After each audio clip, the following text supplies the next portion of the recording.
thanks for joining me again. As you can see now, I'm back in the Nepenthes house. I haven't got a lot, I've only got a few. Not as many as some of the bigger channels out there. But I just wanted to give you a bit of an update on when I had the thrips. It really did send a lot of these Nepenthes backwards. I'm only an amateur, I'm only a beginner. You know, there's channels out there with a lot more knowledge than I'll ever have regarding Nepenthes. But I followed them. Because of thrips, I was looking on the internet, looking what people used. I'm sorry about the extractor fan. It's because it's warming here and that's on all the time. If that gets a bit of annoying, I'll have to turn it off, but I don't really want to do that. Yeah, you can remember a lot of tops of the plants or the growing tips was affected by the thrips. It really made a mess in here, and it took me well over a few weeks to get things sorted out. But hopefully now I'm back to normal. A lot of them's coming on. As I said, I haven't got major massive plants or big plants. That's probably the biggest I've got, and that's just you know, being a man, I'll explain that. It's about a good 8 inches, a good one. There's some that's dying back, and that is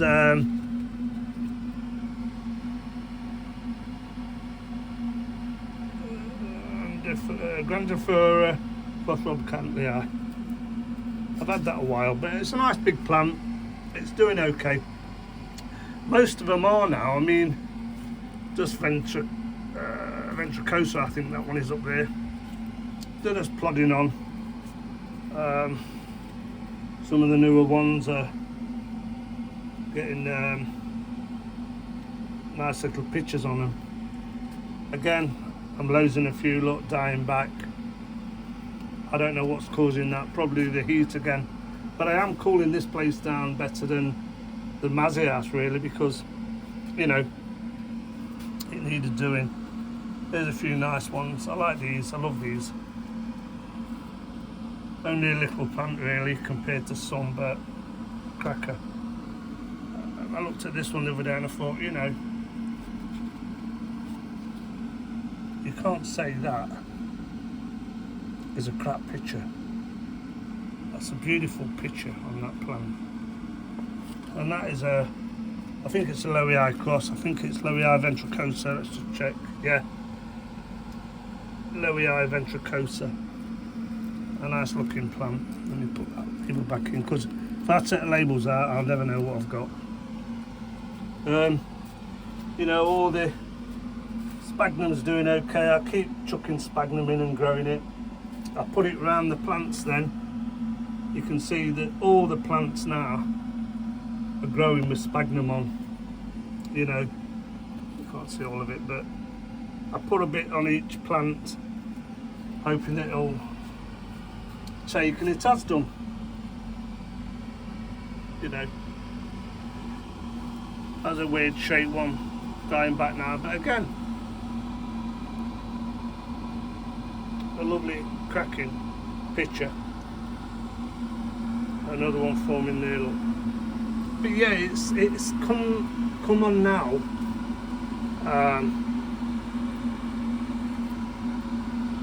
Since I got rid of that thrips, a lot better.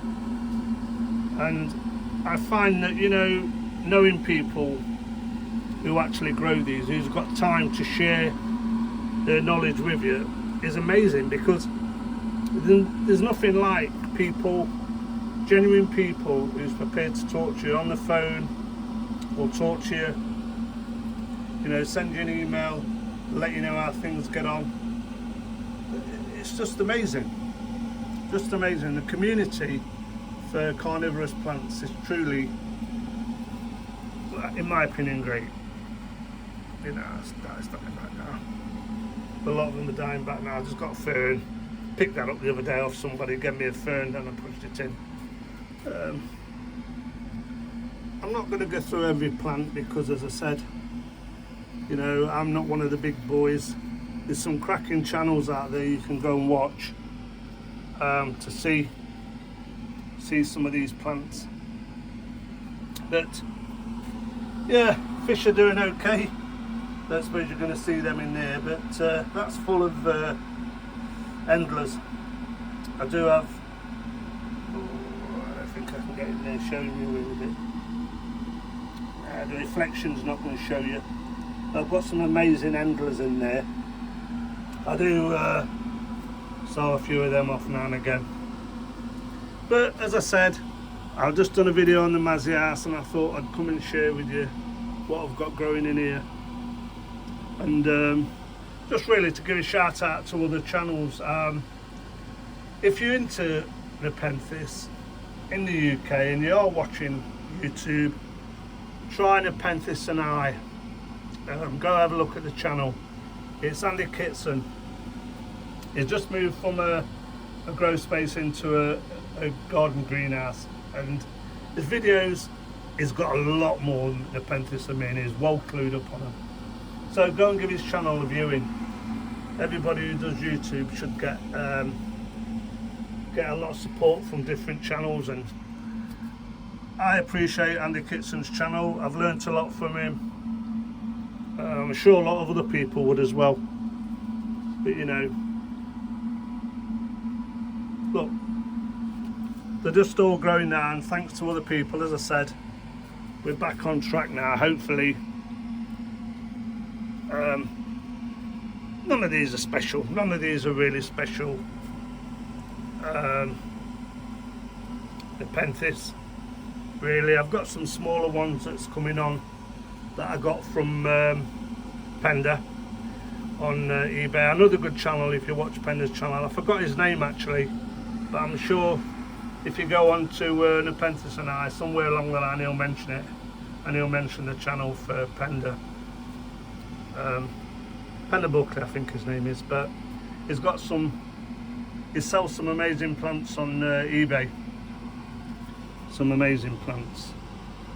But yeah, some of these old pictures need to come off, but that Thrips set me back big style, you know, and we've now got to a stage where everything's looking good again and coming back again. I've still got to take some of these old brown leaves off, dying leaves, but I just thought I'd share with you what I've got growing and how I've managed to succeed that horrible Thrips. So if you've got any questions, if you want to see more of this small collection, subscribe to the channel, follow me along in my little grow space. As I said, it's not massive. I grow Nepenthes, Venus flytraps and Mazda Value orchids. I've got 3 setups, and I try to do regular updates for a lot of viewers. So until next time, viewers. That diamond's come on now. It's going to really fog this place up. So I'll call it a day. I'll see you all on the next one. Thanks for watching. Thanks for subscribing. Go check out the videos that I've suggested, and I'll see you all on the next one. Bye for now.